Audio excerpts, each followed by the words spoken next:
Selamat datang kembali di channel YouTube Kisah Para Leluhur Nusantara. Pada kesempatan ini kami hendak memberitakan tentang Alap-alap Laut Kidul karya Hoping Hu bagian 24e.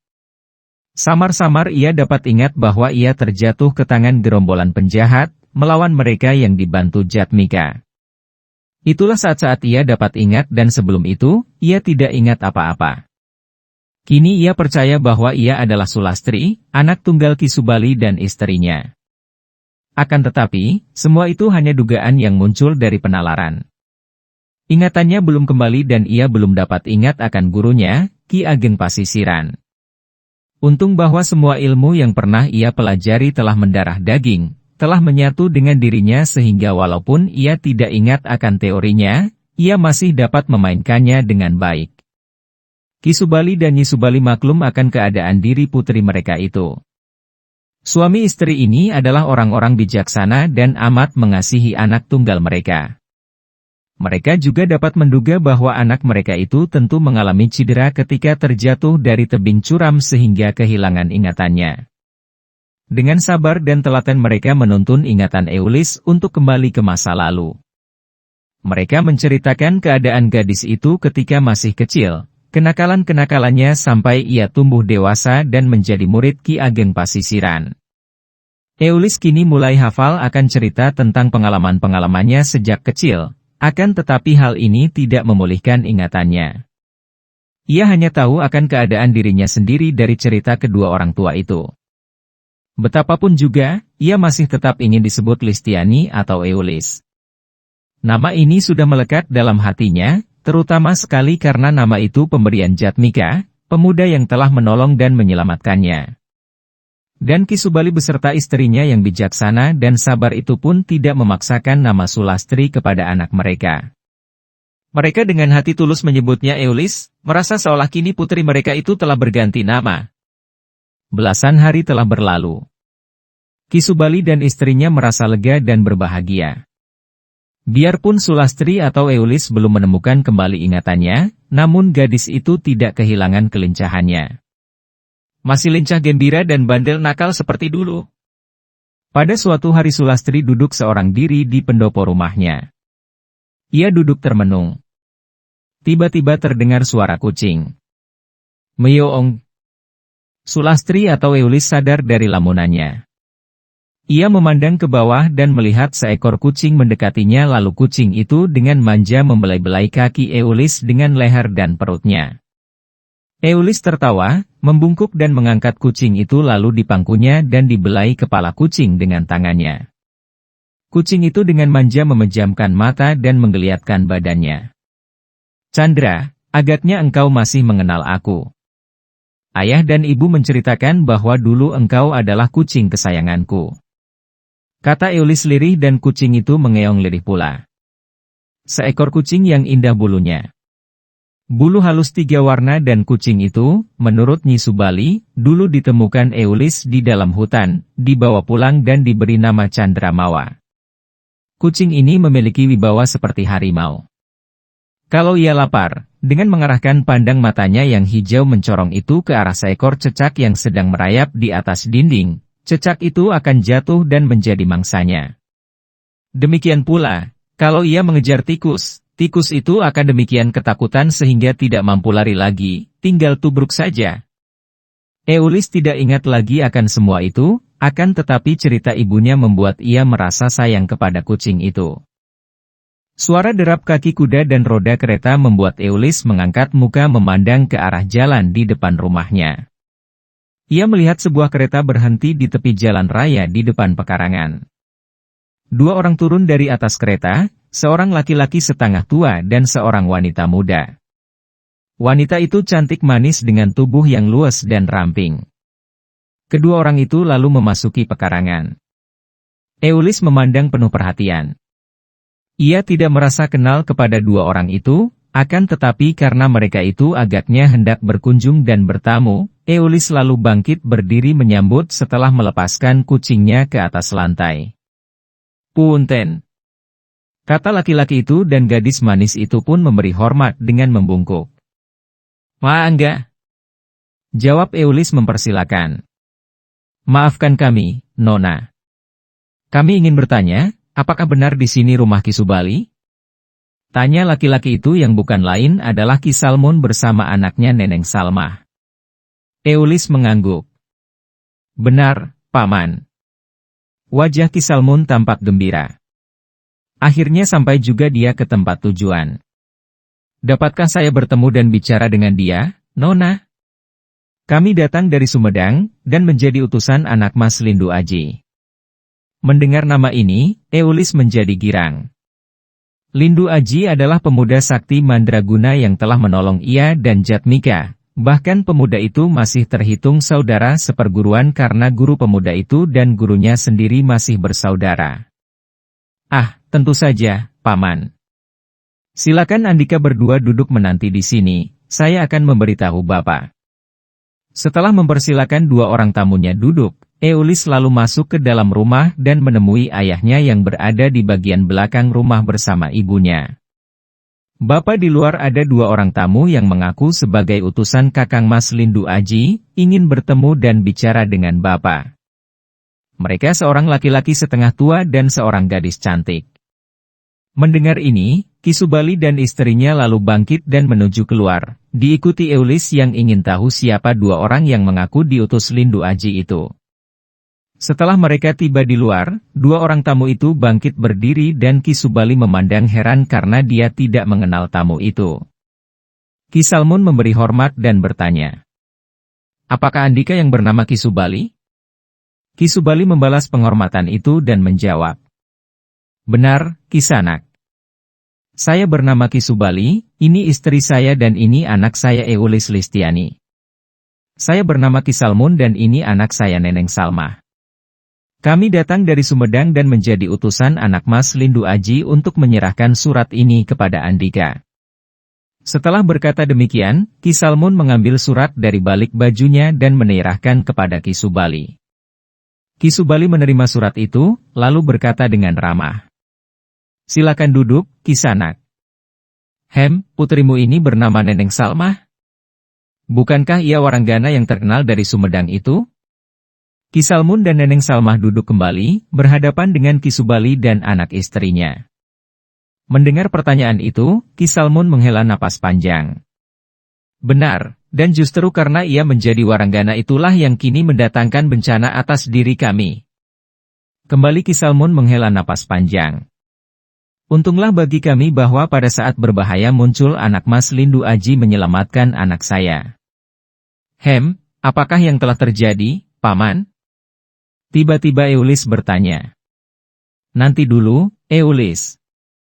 Biar ku baca dulu surat dari anak Mas Aji ini, mungkin dia memberi penjelasan akan apa yang telah terjadi. Kata Ki Subali dan Eulis lalu berdiam diri, memandang ketika ayahnya membuka surat dan membacanya. Setelah membaca surat itu dengan saksama, Ki Subali mengangkat muka memandang kepada Ki Salmon dan berkata, Kisanak, dalam suratnya ini anak Mas Lindu Aji hanya memberitahu bahwa Andika dan Putri Andika terancam bahaya besar dan harus meninggalkan Sumedang dan untuk sementara waktu menyingkir jauh dari Sumedang. Selain itu, dia minta kepada kami agar kami dapat menerima Andika berdua tinggal di sini untuk sementara waktu. Sesungguhnya, Kisanak, kami tidak mempunyai keluarga di luar Sumedang dan kami tidak tahu harus melarikan diri kemana. Kami hanya menaati pesan anak Mas Aji yang menjadi penyelamat dan penolong kami, karena itu hari ini kami datang ke hadapan Andika. Akan tetapi, Kisanak, harap Andika jangan memaksakan diri menerima kami berdua hanya karena ada surat dari anak Mas Aji. Kalau sekiranya Andika sekalian merasa keberatan menampung kami, katakanlah saja. Kami tidak akan merasa menyesal dan kami akan mencari tempat pemondokan sedapatnya. Ucapan ini dikeluarkan dengan suara menggetar namun penuh kejujuran seorang seniman. Ki Subali sendiri seorang dalang, sastrawan, seorang seniman. Dia pun menjawab sejujurnya. Rumah kami cukup besar dan kami selalu siap untuk menolong orang yang patut ditolong. Karena itulah mungkin maka anak Mas Aji mengirim kalian berdua ke sini. Akan tetapi sebelum kami memutuskan apakah Andika berdua patut ditolong atau tidak, ceritakanlah terlebih dahulu apa yang Andika berdua alami di Sumedang. Nanti dulu, Paman. Tiba-tiba Eulis berkata kepada Ki Salmun. Jangan Paman ceritakan dulu tentang itu, tunggu saya akan mengambilkan suguhan minum lebih dulu. Saya harus ikut mendengarkan. Setelah berkata demikian Eulis bangkit dari duduknya. Neneng Salmah ikut berdiri. Bolehkah saya membantumu, Neng Eulis? Tanyanya dengan bahasa yang halus. Eulis tersenyum. Mengapa pakai sebutan Neng, Nona, segala? Sebut saja aku Eulis, Neneng Salmah. Terima kasih, Eulis. Nah, aku boleh membantumu, bukan? Dua orang gadis itu lalu bergandeng tangan dan menuju ke dapur di bagian belakang rumah. Tak lama kemudian mereka sudah keluar membawa minuman air teh. Sementara itu Ki Salmun benar saja tidak menceritakan tentang malapetaka yang menimpa dia dan putrinya, hanya menceritakan tentang keadaannya, bahwa dia seorang duda bahwa pekerjaannya adalah sebagai tukang kendang dan selalu menemani putrinya kalau ditanggap. Para pecinta dan para subscriber YouTube Kisah Para Leluhur Nusantara.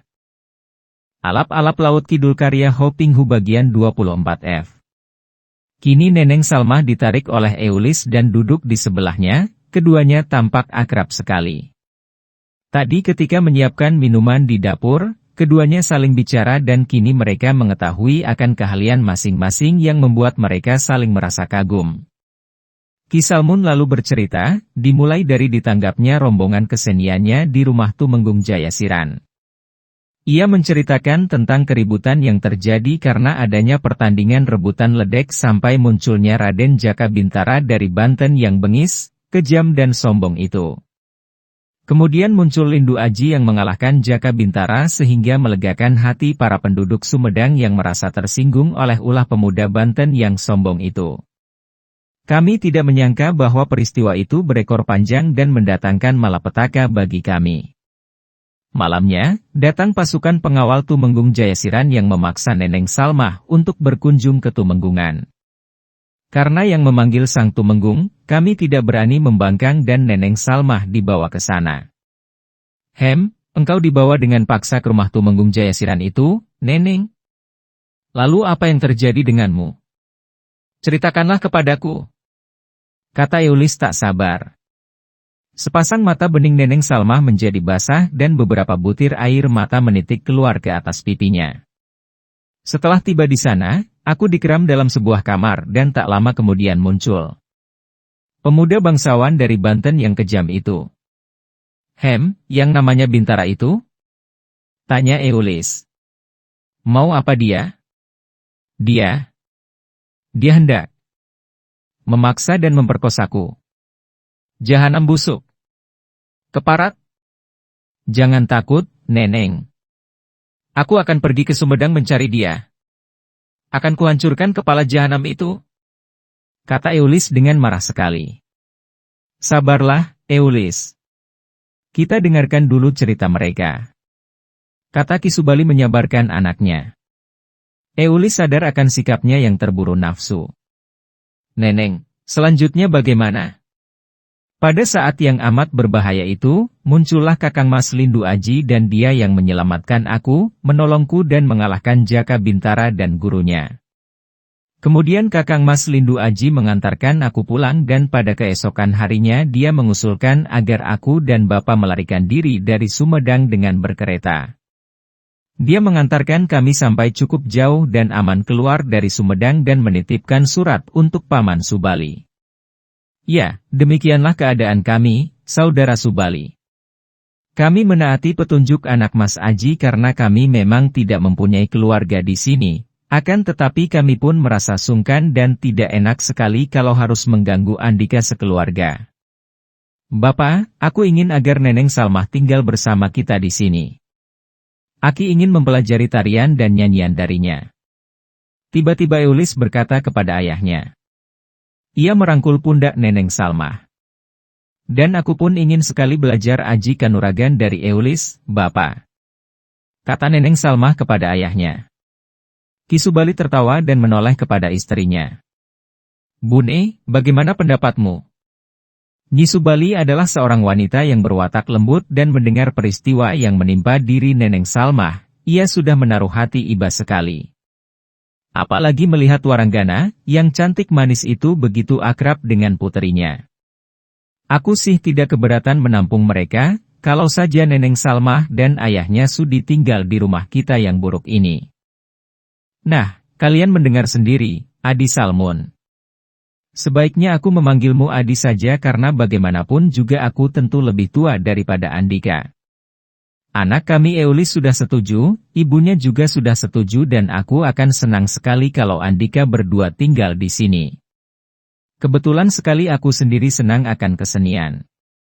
Dengan keahlianmu menguasai semua permainan gamelan, dan puterimu yang ahli tembang dan tari, kita dapat membentuk sebuah kelompok seni kerawitan di Dermayu ini. Ah, terima kasih banyak, Kakang Subali. Terima kasih, Mbak Kyu. Ki Salmun memberi hormat dengan sembah yang dibalas oleh suami istri itu. Sedangkan Eulis menjadi girang sekali dan ia saling berpelukan dengan Neneng Salmah. Mereka semua lalu mengatur tempat untuk Neneng Salmah dan ayahnya. Neneng Salmah tentu saja tinggal sekamar dengan Eulis, dan hanya perlu disediakan sebuah kamar sederhana saja untuk ayahnya.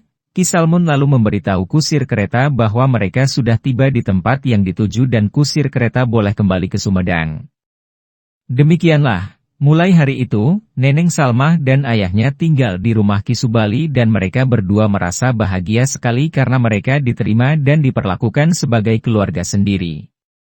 Mereka pun tahu diri, tidak mau tinggal menganggur melainkan membantu segala pekerjaan yang dilakukan keluarga tuan rumah.